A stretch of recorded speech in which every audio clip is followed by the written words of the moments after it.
అలాగే ఇక్కడికి విచ్చేసినటువంటి సోదరి వాళ్ళందరికీ కూడా నేను హృదయపూర్వకంగా ఇస్లామియా పద్ధతిలో మీ అందరినీ ఆహ్వానిస్తున్నాను. అస్సలాము అలైకుం వరహ్మతుల్లాహి వబరకాతుహు.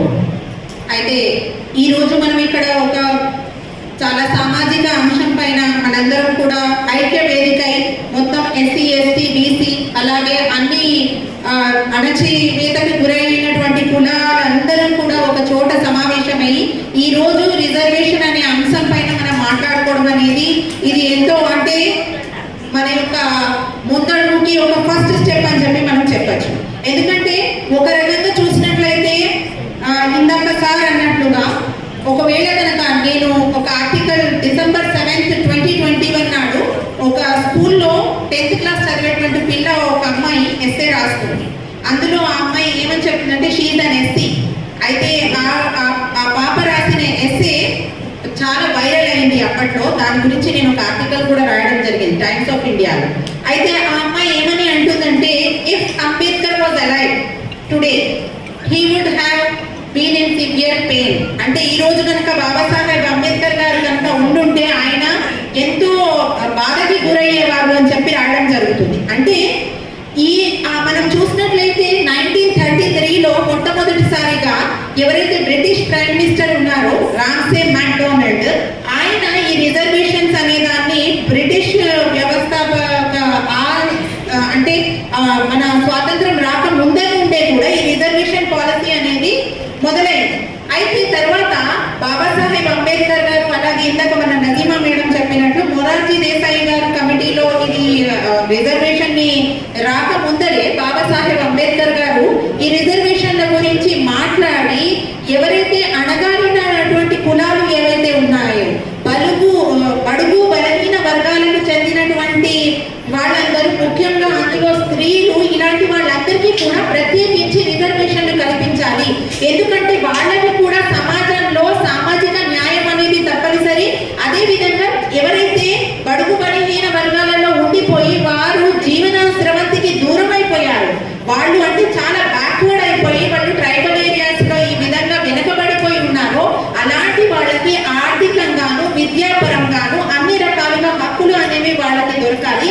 అదేవిధంగా జీవన స్రవంతిలోకి మరొకసారి వాళ్ళు కూడా సమాజంలో అందరితో పాటు ఈక్వల్ రైట్స్ అనేది ఎంజాయ్ చేయాలి అనే విధంగా ఆయన ఆశించి ఈ యొక్క మన రాజ్యాంగంలో ఆర్టికల్ 15 ప్రకారం కానివ్వండి, ఆర్టికల్ 380 ఈ విధంగా చెప్పుకుంటూ పోతే చాలా ఆర్టికల్స్ 343 ఇలాగా చాలా ఆర్టికల్స్ లో కూడా చెప్పడం జరిగింది. ఏమని అంటే అన్ని వర్గాల వారికి కూడా I want a casteless and a classless society అనేది బాబాసాహెబ్ అంబేద్కర్ గారి ఆయన యొక్క కళ. అంటే ఈ కులాలకు అతీతంగా అదేవిధంగా ఆర్థిక సామాజికంగా అన్ని రకాల అణచివేతకు కూడా గురవ్వకుండా కూడా అందరూ సమానమే. మన అందరం ఏ విధంగా అయితే ఇందాక చెప్పినట్లుగా మన గోపి సార్ డాక్టర్ గారు ఏ విధంగా అయితే నోటి నుండి లేకపోతే నేను ఇక్కడ వేదిక పైన చెప్పొచ్చు చెప్పకూడదు నాకు కరెక్ట్ గా తెలియదు, ఎందుకంటే మన జర్నలిస్ట్ మిత్రులని నేను సాధారణంగా నేను వాళ్ళని కోరుకుంటున్నాను ఇలాంటివి దయచేసి మాత్రం, ఎందుకంటే నేను కూడా ఒక జర్నలిస్ట్నే. ఈ రోజుల్లో పాత్రికేయ రంగం కూడా ఎంతగానో కమర్షియలైజ్డ్ అయిపోయింది. వాళ్ళకి కావాల్సిన అంశాలను మాత్రమే రాయడము, ఇలా గోధి మీడియా అనేది తయారైపోయింది. నన్ను క్షమించాలి ఎవరినైనా నేను నొప్పించినట్లయితే. అయినప్పటికీ కూడా ఈ రోజు నేను ఇక్కడ ఇలాగ బుర్ఖా వేసుకొని మీ అందరి ముంద 4 మాటలు ఇంత ధైర్యంగా నేను ఈ రోజు చెప్తున్నాను అంటే, ఒకటి నాకు అది మన రాజ్యాంగం కల్పించిన హక్కు. బాబాసాహెబ్ అంబేద్కర్ గారు ఏదైతే మీకు తోచినటువంటి కులాలని లేకపోతే మీకు ఫ్రీడమ్ టు రిలీజియన్, మీకు నచ్చినటువంటి రిలీజియన్ ని మీకు నచ్చినటువంటి మతాన్ని మీరు స్వీకరించి దాన్ని ఆచరించి దాన్ని ఇతరులకి తెలిపేటువంటి హక్కు మొదట నాకు ఈ ల్యాండ్ ఆఫ్ ద లా ఏదైతే ఉందో నాకు నా రాజ్యాంగం కల్పించింది. తర్వాత నాకు నా మతపరంగా నా ఖురాను ప్రవక్త సల్లల్లాహు అలైహి వసల్లం వారు ఏవైతే నాకు కల్పించారో వాటి ద్వారా నేను ఇక్కడ మీ ముందు నుంచుని నాకు ఉన్న కొద్దిపాటి జ్ఞానం ద్వారా మీ ముందు మాట్లాడుతున్నాను. అయితే ఏదైతే అణచివేత గురించి ఇక్కడ సభాముఖంగా ఎంతమంది మాట్లాడుతున్నారో ఆ అణచివేతకి గురైన వారిలో ఒకరిని, ఒక బ్రాహ్మణ కుటుంబంలో పుట్టి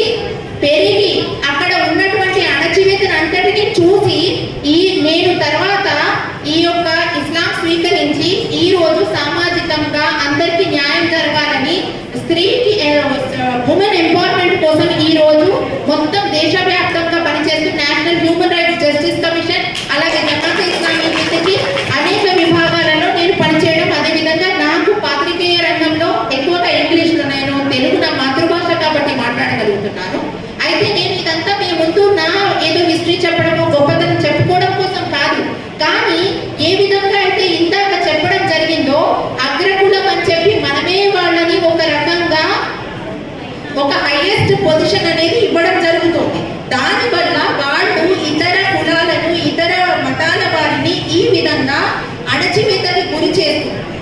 కులం మతం అనేది it is totally your personal choice, అది రాజ్యాంగం మీకు ఇచ్చినటువంటి హక్కు. అంతేకాని దాన్ని తీసుకొచ్చి రిజర్వేషన్ కి జోడించడం అనేది ఎంతగానో తప్పు. అయితే ఏదైతే రిజర్వేషన్ ఈ రోజు 50% బార్డర్ దాటకూడదు అని చెప్పి ఏదైతే 1992లో ఒక కేసు నిర్వర్తించిన తర్వాత ఏమని చెప్పడం జరిగింది, ఈ రోజు ఏదైతే ఉందో ఎస్సీ 15%, ఎస్టీ 7.5%, అలాగే బీసీ ఏదైతే ఉందో 27%. ఈ విధంగా చూసుకుంటూ పోతే మనం 49.5 or 50% ఆఫ్ ద రిజర్వేషన్ అనేది కల్పించడం జరిగింది. దానికి అడిషనల్ గా ఇప్పుడు ఎకనామికల్లీ వీకర్ సెక్షన్స్ అంటూ 10% ఇంకొక రిజర్వేషన్ పెంచడం జరిగింది. అదే విధంగా ఉమెన్ రిజర్వేషన్ బిల్లు కూడా ప్రవేశపెట్టడం జరిగినప్పటికీ కూడా ఎంత న్యాయం జరగాలి మహిళలకి అనేది ఎంత మాత్రం జరగట్లేదు. ఈ రోజు మనం చూసినట్లయితే బీజేపీ ఒక రకంగా గెలిచినప్పటికీ కూడా ఈ రోజు గవర్నమెంట్ ఏదైతే కోయలేషన్ ద్వారా అయితే అంటే వేరే పార్టీస్ అన్ని కలిసి కట్టుగా ఈ రోజు ఏదైతే 3వ టర్మ్ అనేది మొదలైందో, కానీ ఒక రకంగా చెప్పాలంటే ఇది ప్రజల యొక్క గెలుపు అని కూడా మనం చెప్పచ్చు. ఎందుకంటే ప్రజలు ఎప్పుడు కూడా విద్వేషానికి, ముఖ్యంగా మత విద్వేషానికి, ఇలాంటి వాటికి ఎప్పుడు కూడా సపోర్ట్ చేయరు. ఈ రోజు మెజారిటీతో గెలవకపోవడానికి కారణం కూడా ఏంటి అంటే ఎక్కడ చూసినా కూడా ఈ మత విద్వేషాలు, ముఖ్యంగా మనం ఎక్కడ మొత్తం ఎన్నికల ప్రచారణలో ఎక్కడ చూసినా కూడా ముఖ్యంగా ముస్లిం మైనారిటీ రిజర్వేషన్ గురించి, బీసీ రిజర్వేషన్ల గురించి ఇలా చెప్పుకుంటూ వస్తే ఈ రిజర్వేషన్ ని అంశంగా తీసుకుని రిజర్వేషన్ పెట్టాలా పెట్టకూడదా, ఇదే విధంగా చాలా అంశాల పైన వాళ్ళు ముస్లింలకు విద్వేషపూరితమైన వాళ్ళ పైన ఎన్నో రకాలైనటువంటి స్టేట్మెంట్స్, హేట్ స్పీచ్ అంటూ చేస్తూ ఈ విధంగా వాళ్ళు ఎన్నో చోట్ల గెలవడం జరిగింది. ఈ కారణాల వల్ల ఓడిపోవడము జరిగింది. మొత్తానికి చెప్పుకుంటూ వస్తే ఏదైతే ఈ రోజు ఆర్థికంగా కాకుండా పర్సెంటేజ్ ఆఫ్ పాపులేషన్, జనాభా తమాషా అంటాం కదా, అంటే ఎంత ఉంది, ఎస్సీల యొక్క జనాభా ఎంత ఉంది, ఎస్టీల జనాభా ఎంత ఉంది, మైనారిటీ జనాభా ఎంత ఉంది, అల్ప సంఖ్యాక వర్గం అంటాం కదా, అన్నిటికంటే మైనారిటీ ఏదైతే ఉందో మైనారిటీస్ యొక్క వాళ్ళ యొక్క పాపులేషన్ ఎంత ఉందో చూసి ఆ పాపులేషన్ బట్టి గణ విభజన క్యాస్ట్ సెన్సెస్ అంటూ చేస్తూ ఆ తర్వాత కనుక రిజర్వేషన్స్ అనేది పర్సెంటేజెస్ ని వాళ్ళ పాపులేషన్ ప్రకారం కనుక విభజించి వాళ్ళకి రిజర్వేషన్ ఇచ్చినట్లయితే వాళ్ళు తప్పకుండా ఆర్థికంగాను సామాజికంగాను ముందుకు వచ్చి వాళ్ళు హైయర్ ఎడ్యుకేషన్ సాధించడంలో కానివ్వండి, ఎంప్లాయ్మెంట్ లో కానివ్వండి, అంటే ఉద్యోగ సాధనలో కానివ్వండి, అన్ని రంగాలలో కూడా ముందుకు వచ్చేటువంటి ఒక అవకాశం ఉంటుంది. అంతేగాని ఈ విధంగా రిజర్వేషన్ ఇంత 49% లేకపోతే 50%కి మించకూడదు అంటూ ఈ రిజర్వేషన్ లేకపోతే ఇంకా తగ్గించేయాలనో, లేకపోతే అన్ని కులాల వాళ్ళలో కూడా ఆర్థికంగా ఎవరైతే అణగారిపోయి ఉన్నారో వాళ్ళందరికీ కూడా రిజర్వేషన్లు కల్పించాలి అంటే ఎప్పటికీ కూడా బాబాసాహెబ్ అంబేద్కర్ గారి కళ అనేది నెరవేరదు. కాబట్టి మనందరం కూడా ఇక్కడికి ఐక్యవేదికగా ఎక్కడ ఒక చోట సమావేశమై చర్చించుకోవడం ఎంతగానో ముఖ్యం.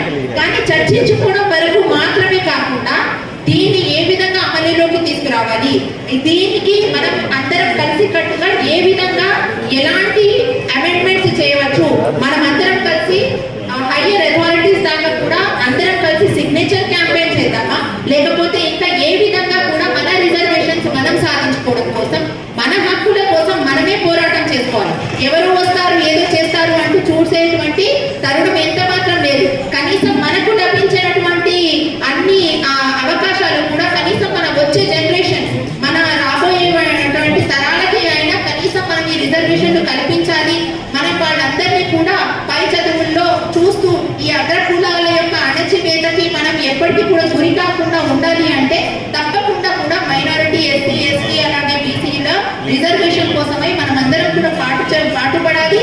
ఇక్కడ ఇంత తక్కువ సంఖ్యలో కాకుండా ఇంకా ఎక్కువ సంఖ్యలో మనందరం కూడా గ్యాదర్ అయ్యి మనందరం కూడా మన యొక్క వాయిస్ ని ఈ విధంగా కనుక వినిపించినట్లయితే తప్పకుండా మనదైతే ఏదైతే ఒక ముఖ్య ఉద్దేశం ఉందో ఈ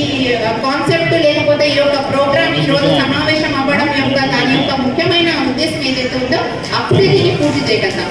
కాబట్టి మనందరం కూడా మన యొక్క వంతు మన కృషి చేస్తూ ఈ సమాజ